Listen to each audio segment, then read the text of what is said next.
So hello guys, welcome back to my channel. और आज का वीडियो काफ़ी इम्पोर्टेंट होने वाला है क्योंकि आज की इस वीडियो में हम बात करने वाले हैं मध्यकालीन इतिहास पर आधारित ऐसे टॉप जी के एमसीक्यू जो काफ़ी इम्पोर्टेंट है पेपर के point of view. So guys, यहाँ सभी क्वेश्चन इम्पोर्टेंट है, सभी क्वेश्चन के आंसर को अच्छी तरह से याद में रख लेना है। शुरुआत करते हैं आज के हमारे इस जी के स्टडी की। तो सबसे पहला प्रश्न है कि तराइन का प्रथम युद्ध कब हुआ। तो इसका सही जवाब है 1191 में हुआ था। तराइन का जो प्रथम युद्ध है वो 1191 में हुआ था। नेक्स्ट है, मोहम्मद गौरी का वास्तविक नाम क्या था। तो इसका सही जवाब है साहबुद्दीन। मोहम्मद गौरी का वास्तविक नाम था साहबुद्दीन। इम्पॉर्टेंट है ये। अगला प्रश्न है, सोमनाथ मंदिर का विध्वंस किसने किया। तो इसका सही जवाब है महमूद गजनवी ने किया था सोमनाथ मंदिर का विध्वंस। अगला प्रश्न है, महमूद गजनवी ने भारत पर कितनी बार आक्रमण किया। तो इसका सही जवाब हो जाएगा 17 बार। महमूद गजनवी ने भारत पर 17 बार आक्रमण किया था। अगला प्रश्न, अल बरूनी की प्रसिद्ध पुस्तक कौन सी है। तो वो है किताब उल हिंद। किताब उल हिंद है अल बरूनी की प्रसिद्ध पुस्तक।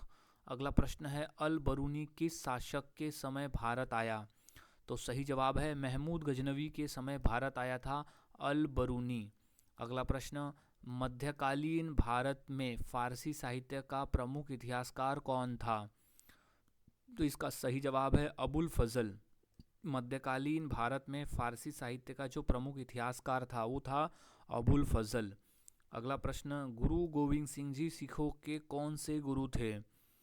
तो वो थे 10वें गुरु। गुरु गोविंद सिंह जी सिखों के 10वें गुरु थे।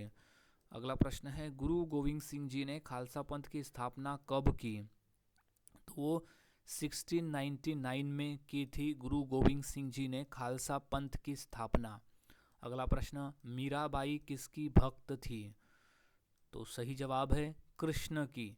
मीराबाई भगवान कृष्ण की भक्त थी। अगला प्रश्न, बीजक किस संत की रचना है। तो वो है संत कबीर की। बीजक जो है वो संत कबीर की रचना है। अगला प्रश्न है, सूरदास किस भक्ति संप्रदाय से जुड़े थे। तो वो जुड़े थे भगवान कृष्ण से। सूरदास जो थे वो भगवान कृष्ण भक्ति संप्रदाय से जुड़े थे। नेक्स्ट, तुलसीदास द्वारा रचित ग्रंथ कौन सा है। तो सही जवाब है रामचरितमानस। तुलसीदास द्वारा जो रचित ग्रंथ है वो है रामचरितमानस। अगला प्रश्न है, भक्ति आंदोलन के प्रमुख वैष्णव संत कौन थे। तो इसका सही जवाब है रामानंद। भक्ति आंदोलन के प्रमुख वैष्णव संत थे रामानंद। अगला प्रश्न, दक्षिण भारत में सूफी आंदोलन के प्रमुख कौन थे। तो प्रमुख संत थे वो निजामुद्दीन औलिया थे।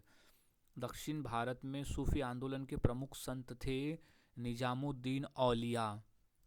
अगला प्रश्न, गोलकुंडा किस लिए प्रसिद्ध था। तो इसका सही जवाब है हीरे के लिए। गोलकुंडा जो था वो हीरे के लिए प्रसिद्ध था। अब अगला प्रश्न है कि बीजापुर किस सल्तनत की राजधानी थी। तो इसका सही जवाब है बीजापुर सल्तनत की राजधानी थी। अगला प्रश्न, बहमनी साम्राज्य की राजधानी क्या थी। तो वो था बीदर। बहमनी साम्राज्य की जो राजधानी थी वो थी बीदर। अगला प्रश्न, बहमनी साम्राज्य की स्थापना किसने की। तो वह है हसन गंगू ने की थी। बहमनी साम्राज्य की जो स्थापना है वो हसन गंगू ने की थी। अगला प्रश्न है, तालीकोटा के युद्ध में किस साम्राज्य का पतन हुआ। तो वह है विजयनगर साम्राज्य का। तालीकोटा के युद्ध में विजयनगर साम्राज्य का पतन हुआ। अगला प्रश्न, तालीकोटा का युद्ध कब हुआ। तो वो था 1565 में हुआ था। तालीकोटा का युद्ध जो है वो 1565 में हुआ। अगला प्रश्न, तेनालीराम किसके दरबारी कवि थे। तो वो थे कृष्ण देव राय के। तेनालीराम जो थे वो कृष्ण देव राय के दरबारी कवि थे।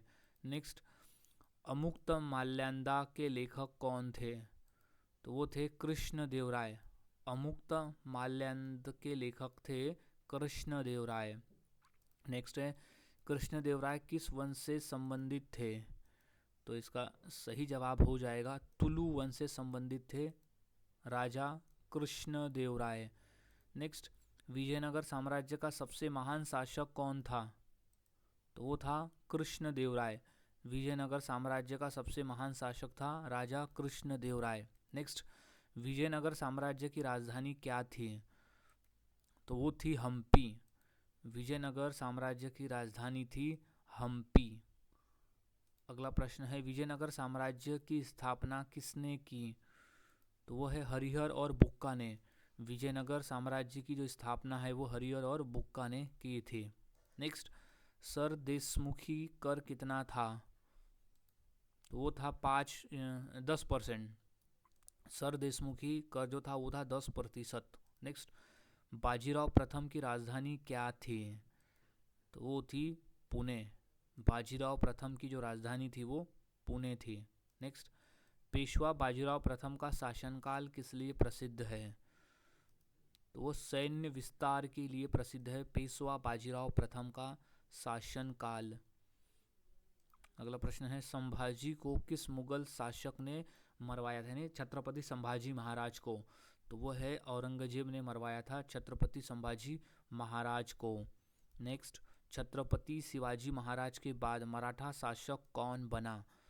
तो सही जवाब है संभाजी महाराज। छत्रपति संभाजी महाराज बने थे छत्रपति शिवाजी महाराज के बाद मराठा शासक। नेक्स्ट है छत्रपति शिवाजी महाराज की मृत्यु कब हुई?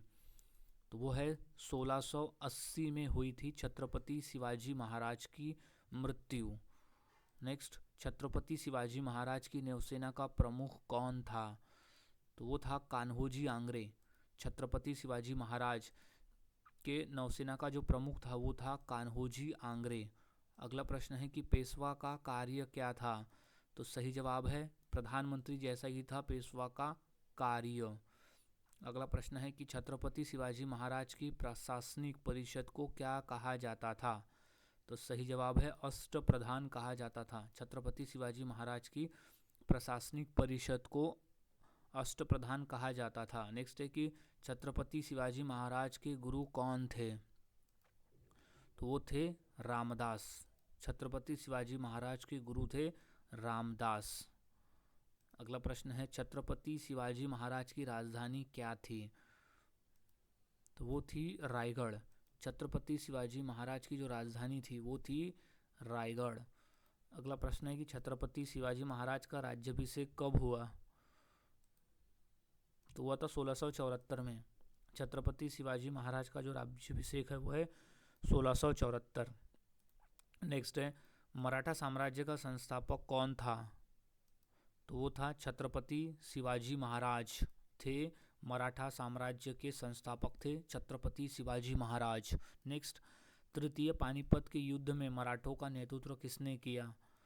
तो वो सदाशिवराव भाऊ ने किया था। तृतीय पानीपत के युद्ध में मराठों का जो नेतृत्व है वो सदाशिवराव भाऊ ने किया था।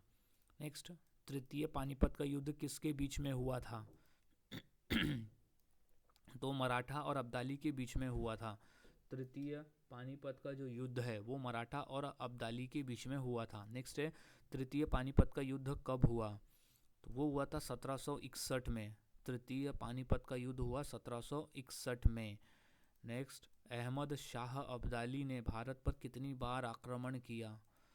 तो वो 9 बार आक्रमण किया था। अहमद शाह अब्दाली ने भारत पर 9 बार आक्रमण किया था। इम्पोर्टेंट प्रश्न है ये। अब नेक्स्ट क्वेश्चन है कि कोहिनूर हीरा भारत से कौन ले गया? तो वो है नादिर शाह। कोहिनूर हीरा जो है वो भारत से नादिर शाह ले गया। नेक्स्ट, नादिर शाह ने दिल्ली में किस नरसंहार को अंजाम दिया? तो वह दिल्ली नरसंहार को अंजाम दिया था। नादिर शाह ने दिल्ली नरसंहार को अंजाम दिया था। नेक्स्ट है कि नादिर शाह ने भारत पर आक्रमण कब किया? तो किया था 1739 में। नादिर शाह ने भारत पर 1739 में आक्रमण किया था। नेक्स्ट है मुगल साम्राज्य के पतन का प्रमुख कारण क्या था? तो वो था कमजोर उत्तराधिकारी, विदेशी आक्रमण और आर्थिक संकट, ये तीनों कारण थे मुगल साम्राज्य के पतन होने का कारण। तो ऑप्शन नंबर डी हो जाएगा उपरोक्त सभी। अगला प्रश्न है कि बहादुर शाह प्रथम का शासनकाल क्या कहलाता है? तो वो कहलाता है संक्रमण काल। बहादुर शाह प्रथम का जो शासनकाल है वो कहलाता है संक्रमण काल। नेक्स्ट, औरंगजेब की मृत्यु के बाद मुगल साम्राज्य का उत्तराधिकारी कौन बना? तो वो बना था बहादुर शाह जफर, नहीं, बहादुर शाह प्रथम। बहादुर शाह प्रथम बना था औरंगजेब की मृत्यु के बाद मुगल साम्राज्य का उत्तराधिकारी। नेक्स्ट, औरंगजेब की मृत्यु कब हुई? तो वो हुई थी 1707 में। औरंगजेब की मृत्यु हुई 1707 में। अगला प्रश्न है कि औरंगजेब के शासनकाल में किस साम्राज्य का सबसे अधिक विस्तार हुआ? तो वो हुआ था मुगल साम्राज्य में। मुगल साम्राज्य का सबसे अधिक विस्तार हुआ औरंगजेब के शासनकाल में। नेक्स्ट है कि औरंगजेब किस नीति के लिए जाना जाता था? तो वो धार्मिक कट्टरता के लिए जाना जाता था। औरंगजेब को धार्मिक कट्टरता के लिए जाना जाता था। नेक्स्ट, औरंगजेब ने जजिया कर पुनः कब लगाया? तो वो 1679 में उसने फिर से जजिया कर लगाया था, जबकि अकबर ने जजिया कर समाप्त कर दिया था। नेक्स्ट, औरंगजेब का वास्तविक नाम क्या था? तो वो था मुहिउद्दीन। औरंगजेब का वास्तविक नाम था मुहिउद्दीन। अगला प्रश्न है कि लाल किला, जो दिल्ली में स्थित है, लाल किला का निर्माण किसने कराया? तो वो है शाहजहां ने कराया था। लाल किला जो कि दिल्ली में स्थित है, उसका निर्माण शाहजहां ने करवाया था। अगला प्रश्न है कि शाहजहां का शासनकाल किस कला के लिए प्रसिद्ध था? तो वो स्थापत्य के लिए प्रसिद्ध था। शाहजहां का जो शासनकाल है वो स्थापत्य के लिए प्रसिद्ध था। नेक्स्ट, ताजमहल कहाँ स्थित है? तो वो है आगरा में। ताजमहल स्थित है आगरा में। अगला प्रश्न है ताजमहल किसकी स्मृति में बनाया गया? तो इसका सही जवाब है मुमताज महल की स्मृति में बनाया गया था। ताजमहल का जो निर्माण है वो मुमताज महल की याद में बनाया गया। नेक्स्ट, ताजमहल का निर्माण किसने करवाया? तो वो था शाहजहां। शाहजहां ने ताजमहल का निर्माण करवाया था। नेक्स्ट है शाहजहां का वास्तविक नाम क्या था? तो वो था खुर्रम। शाहजहां का वास्तविक नाम था खुर्रम। नेक्स्ट, मीनाक्षी मंदिर का विस्तार किस काल में हुआ? तो वो विजयनगर में हुआ था। विजयनगर के काल में हुआ था मीनाक्षी मंदिर का विस्तार। नेक्स्ट, जहांगीर का शासनकाल किस कला के लिए प्रसिद्ध था? तो वो चित्रकला के लिए प्रसिद्ध था। जहांगीर का शासनकाल चित्रकला के लिए प्रसिद्ध था। नेक्स्ट है न्याय की जंजीर किस मुगल शासक से संबंधित है? तो वो जहांगीर। जहांगीर शासक काल से संबंधित है न्याय की जंजीर। नेक्स्ट, तुजुक ए जहांगीरी किसने लिखा? तो वो जहांगीर ने लिखा है तुजुक ए जहांगीरी। नेक्स्ट, जहांगीर की पत्नी नूरजहां का वास्तविक नाम क्या था? तो मेहरुनिसा था। जहांगीर की पत्नी नूरजहां का वास्तविक नाम था मेहरुनिसा। नेक्स्ट है जहांगीर का वास्तविक नाम क्या था? तो वो है सलीम। जहांगीर का वास्तविक नाम था सलीम। नेक्स्ट, अकबर की मृत्यु कब हुई? तो वो हुई थी 1605 में। अकबर की मृत्यु हुई सन 1605 में। नेक्स्ट, राणा प्रताप का घोड़ा कौन सा था? तो वो था चेतक। राणा प्रताप का घोड़ा था चेतक। नेक्स्ट, हल्दी घाटी युद्ध का परिणाम क्या था? तो वो अनिर्णित था। हल्दी घाटी का युद्ध का जो परिणाम था वो अनिर्णित परिणाम था। अगला प्रश्न है कि हल्दी घाटी के युद्ध में अकबर की ओर से सेनापति कौन था? तो सही जवाब है मानसिंह। हल्दी घाटी के युद्ध में अकबर की ओर से सेनापति था मानसिंह। नेक्स्ट, हल्दी घाटी का युद्ध कब हुआ? तो इसका सही जवाब है 1576 में हुआ था हल्दी घाटी का युद्ध। नेक्स्ट है राणा प्रताप किस राज्य के शासक थे? तो वो थे मेवाड़ के। राणा प्रताप मेवाड़ राज्य के शासक थे। अगला प्रश्न है कि अकबर की भू राजस्व व्यवस्था क्या कहलाती थी? तो वो जब्ती कहलाती थी। अकबर की भू राजस्व व्यवस्था जो है वो जब्ती कहलाती थी। नेक्स्ट है कि टोडरमल किस विभाग से जुड़े थे? तो वो जुड़े थे वित्त और भू राजस्व विभाग से। टोडरमल जो थे वो भू राजस्व विभाग से जुड़े थे। नेक्स्ट है कि आईने ए अकबरी किस ग्रंथ का भाग है? तो वो अकबरनामा ग्रंथ का भाग है। आईने ए अकबरी अकबरनामा ग्रंथ का भाग है। इंपॉर्टेंट प्रश्न है ये। अब नेक्स्ट क्वेश्चन है अकबरनामा किसने लिखा? तो सही जवाब है अबुल फजल द्वारा लिखा गया है अकबरनामा। नेक्स्ट है अकबर के नवरत्नों में कौन शामिल नहीं था? तो ऑप्शन में दिए गए में से अबुल फजल, बिरबल और टोडरमल, ये तीनों जो थे वो अकबर के नवरत्नों में शामिल थे, और तुलसीदास जी जो है ऑप्शन नंबर डी ये नहीं थे। तो ऑप्शन नंबर डी इसका सही जवाब हो जाएगा। नेक्स्ट है कि दीन ए इलाही का मुख्य उद्देश्य क्या था? तो वो है धार्मिक एकता। दीन ए इलाही का मुख्य उद्देश्य था धार्मिक एकता। नेक्स्ट, दीन ए इलाही की स्थापना कब हुई? तो वो हुई थी 1582 में। दीन ए इलाही की स्थापना हुई थी 1582 में। नेक्स्ट, अकबर की धार्मिक नीति क्या कहलाती थी? तो इसका सही जवाब है सुलह ए कुल कहलाती थी। अकबर की धार्मिक नीति को सुलह ए कुल कहते थे। नेक्स्ट, अकबर ने इबादत खाना की स्थापना कहाँ की? तो वो की थी फतेहपुर सीकरी में। अकबर ने इबादत खाना की जो स्थापना है वो फतेहपुर सीकरी में की थी। नेक्स्ट है कि फतेहपुर सीकरी का निर्माण किसने कराया? तो वो अकबर ने करवाया था। फतेहपुर सीकरी का जो निर्माण है वो अकबर ने करवाया था। नेक्स्ट, अकबर की राजधानी क्या थी? तो सही जवाब है फतेहपुर सीकरी थी। अकबर की राजधानी थी फतेहपुर सीकरी। नेक्स्ट, अकबर ने किस वर्ष बैरम खान को पद से हटाया था?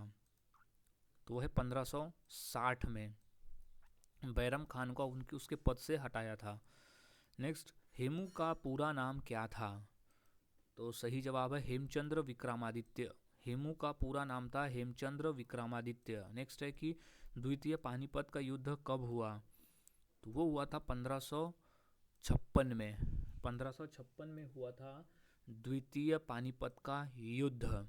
नेक्स्ट, द्वितीय पानीपत का युद्ध किसके बीच में हुआ? तो वो अकबर और हेमू के बीच में हुआ था।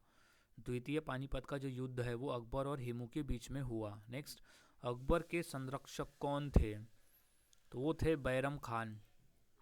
अकबर के संरक्षक थे बैरम खान। नेक्स्ट, अकबर का राज्याभिषेक कब हुआ? तो हुआ था 1556 में। अकबर का राज्याभिषेक हुआ 1556 में। नेक्स्ट, हुमायूं नामा किसने लिखा? तो सही जवाब है गुलबदन बेगम द्वारा लिखा गया था हुमायूं नामा।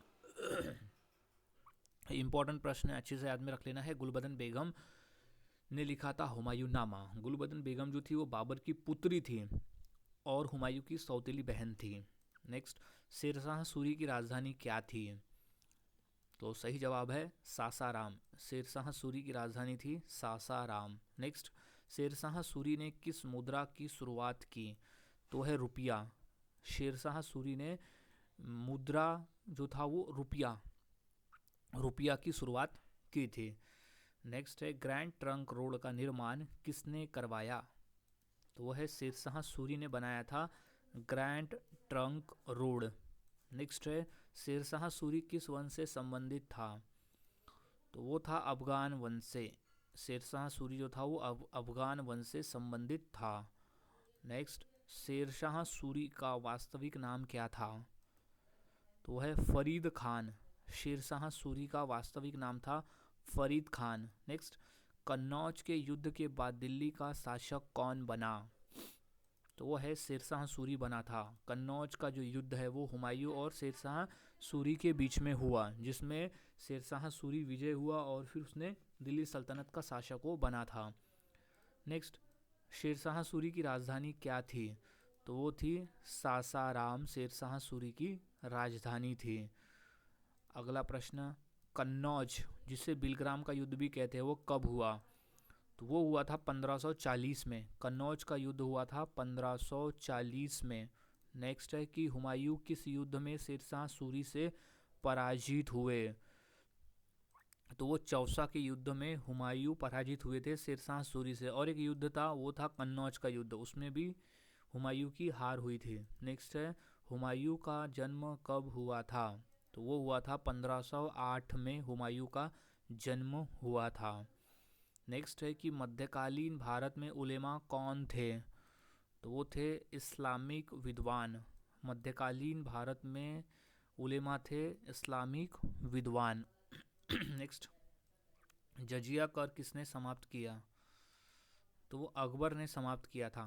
जजिया कर को अकबर ने समाप्त किया था, जिसे आगे औरंगजेब ने चालू किया। नेक्स्ट, जजिया कर किस पर लगाया जाता था? तो वो गैर मुसलमानों पर लगाया जाता था जजिया कर। गैर मुसलमानों पर जजिया कर लगाते थे। नेक्स्ट है कि इक्ता व्यवस्था को व्यवस्थित किसने किया? तो वो इल्तुतमिश ने किया।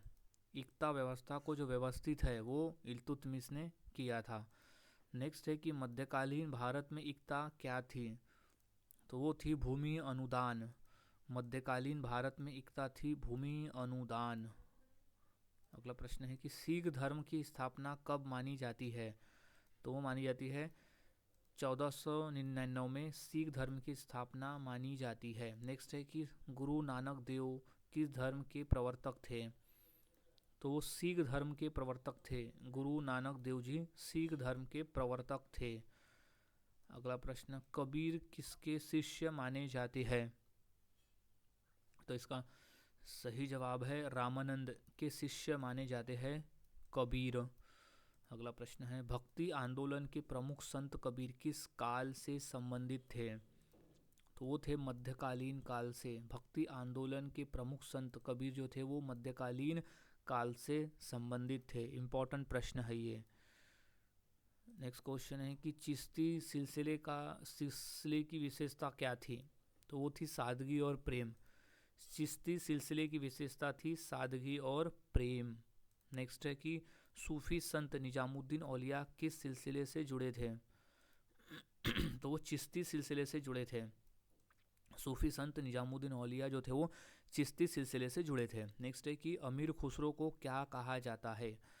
तो वो भारत का तोता कहा जाता था। अमीर खुसरो को भारत का तोता कहा जाता था। नेक्स्ट, अमीर खुसरो किसके दरबारी कवि थे? तो वो थे अलाउद्दीन खिलजी के दरबारी कवि थे अमीर खुसरो। नेक्स्ट, मध्यकालीन भारत में फारसी को राजभाषा किसने बनाया? तो वो है अकबर ने बनाया था। मध्यकालीन भारत में फारसी को राजभाषा जो है वो अकबर ने बनाया था। नेक्स्ट है कि चंदेरी का युद्ध किसके बीच में हुआ? तो सही जवाब है बाबर और मेदिनी राय के बीच में हुआ था चंदेरी का युद्ध। नेक्स्ट, खानवा का युद्ध कब हुआ? तो सही जवाब है 1527 में हुआ था खानवा का युद्ध।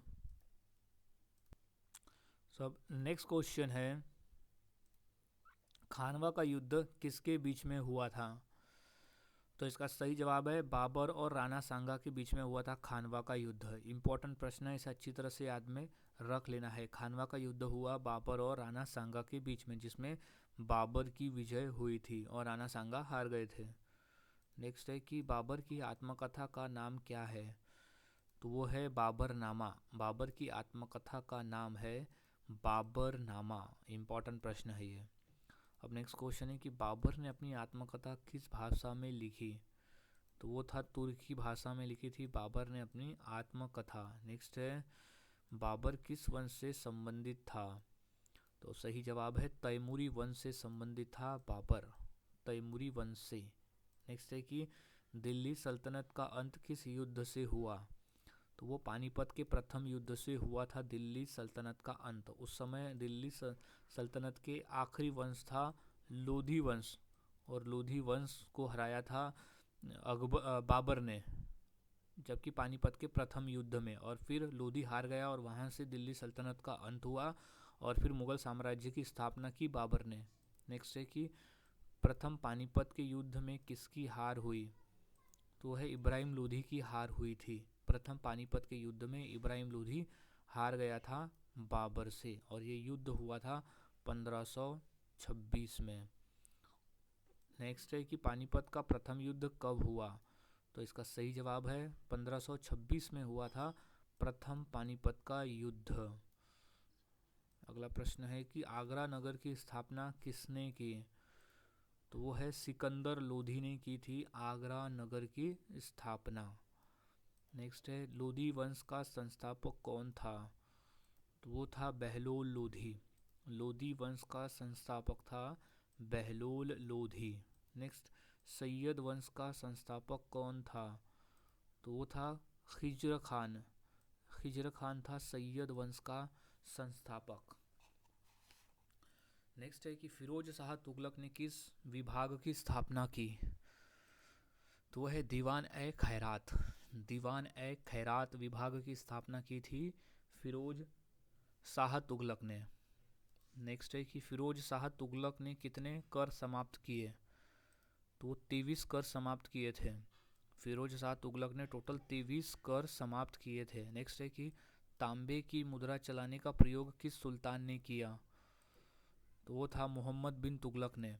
तांबे की मुद्रा चलाने का जो प्रयोग है वो मोहम्मद बिन तुगलक ने किया था। नेक्स्ट है कि सांकेतिक मुद्रा यानी टोकन करेंसी किसने चलाई? तो वो था मोहम्मद बिन तुगलक ने चलाई थी। सांकेतिक मुद्रा यानी टोकन करेंसी जो है वो मोहम्मद बिन तुगलक ने चलाई थी। नेक्स्ट है कि राजधानी दिल्ली से दौलताबाद किसने स्थानांतरित की? तो मोहम्मद बिन तुगलक ने स्थानांतरित की थी। राजधानी दिल्ली से दौलताबाद जो है वो मोहम्मद बिन तुगलक ने स्थानांतरित की थी। नेक्स्ट है कि तुगलक वंश का संस्थापक कौन था? तो सही जवाब है गयासुद्दीन तुगलक था। तुगलक वंश का संस्थापक था गयासुद्दीन तुगलक। नेक्स्ट है अलाउद्दीन खिलजी ने भूमि कर कितना निर्धारित किया? तो वो 50% निर्धारित किया था। अलाउद्दीन खिलजी ने भूमि कर जो है वो 50% निर्धारित किया था। नेक्स्ट है दीवान ए रियासत की स्थापना किसने की? तो वो था इल्तुतमिश ने। दीवान ए रियासत की जो स्थापना है वो इल्तुतमिश ने किया था। नेक्स्ट है अलाउद्दीन खिलजी ने किस बाजार व्यवस्था की शुरुआत की? तो वो नियंत्रित बाजार व्यवस्था की शुरुआत की थी। अलाउद्दीन खिलजी ने नियंत्रित बाजार व्यवस्था की शुरुआत की थी। नेक्स्ट है कि अलाउद्दीन खिलजी का मूल नाम क्या था? तो वो था अली गुरसाप्स। अलाउद्दीन खिलजी का मूल नाम था अली गुरसाप्स। नेक्स्ट, खिलजी वंश की स्थापना किसने की? तो वह है जलालुद्दीन खिलजी ने की थी। खिलजी वंश की स्थापना जलालुद्दीन खिलजी द्वारा की गई थी। नेक्स्ट, सिजदा और पायबोस प्रथा किसने शुरू की? तो वो बलबन ने शुरू की थी। सिजदा और पायबोस जो है वो बलबन ने शुरू की थी। नेक्स्ट, बलबन ने किस सिद्धांत को अपनाया? तो वो रक्त और लोहा को अपनाया। बलबन ने रक्त और लोहा सिद्धांत को अपनाया था। नेक्स्ट, बलबन का वास्तविक नाम क्या था? तो सही जवाब है बहाउद्दीन। बलबन का वास्तविक नाम था बहाउद्दीन। नेक्स्ट, चालीसा क्या थी? तो वो थी 40 अमीरों का समूह। चालीसा थी 40 अमीरों का समूह। नेक्स्ट, रजिया सुल्तान किस वंश से संबंधित थी? तो वो थी गुलाम वंश से। रजिया सुल्तान जो थी वो गुलाम वंश से संबंधित थी जो कि पहली दिल्ली की शासिका थी यानी महिला शासक। नेक्स्ट, दिल्ली सल्तनत की पहली महिला शासक कौन थी? तो वो थी रजिया सुल्तान। दिल्ली सल्तनत की पहली महिला शासक थी रजिया सुल्तान। नेक्स्ट, इल्तुतमिश ने किस मुद्रा की शुरुआत की? तो वो टंका की शुरुआत की थी। इल्तुतमिश ने टंका मुद्रा की शुरुआत की थी। नेक्स्ट है कुतुब मीनार को किसने पूरा करवाया? तो वो इल्तुतमिश ने पूरा करवाया। कुतुब मीनार को इल्तुतमिश ने पूरा करवाया। नेक्स्ट, कुतुब मीनार का निर्माण किसने प्रारंभ किया? तो कुतुबुद्दीन ऐबक ने। कुतुब मीनार का निर्माण जो है वो कुतुबुद्दीन ऐबक ने शुरू करवाया था। नेक्स्ट, कुतुबुद्दीन ऐबक की राजधानी क्या थी? तो वो थी लाहौर। कुतुबुद्दीन ऐबक की राजधानी थी लाहौर। नेक्स्ट, दिल्ली सल्तनत का पहला वंश कौन सा था? तो वो था गुलाम वंश। दिल्ली सल्तनत का पहला वंश था गुलाम वंश। नेक्स्ट, भारत में दिल्ली सल्तनत की स्थापना किसने की थी? तो वो था कुतुबुद्दीन ऐबक जो कि गुलाम वंश से संबंधित था। और एक याद रखना है कि गुलाम वंश को मामलुक वंश के नाम से भी जाना जाता है। ये भी पॉइंट्स अच्छी तरह से याद में रख लेना है। सो गाइस, आज के इस वीडियो में हमने ऐसे 150 क्वेश्चंस की प्रैक्टिस की जो काफ़ी इंपॉर्टेंट थे पेपर के पॉइंट ऑफ व्यू। तो यहाँ सभी क्वेश्चन की आंसर अच्छी तरह से याद में रख लेना है क्योंकि सभी क्वेश्चन इंपॉर्टेंट है। सो मिलता हूँ ऐसे ही और नए जीके क्वेश्चंस के साथ अगली वीडियो में। तब तक के लिए चैनल के साथ बने रहे, वीडियोस को देखते रहे और इसी तरह से रोज़ाना जीके की प्रैक्टिस करते रहे।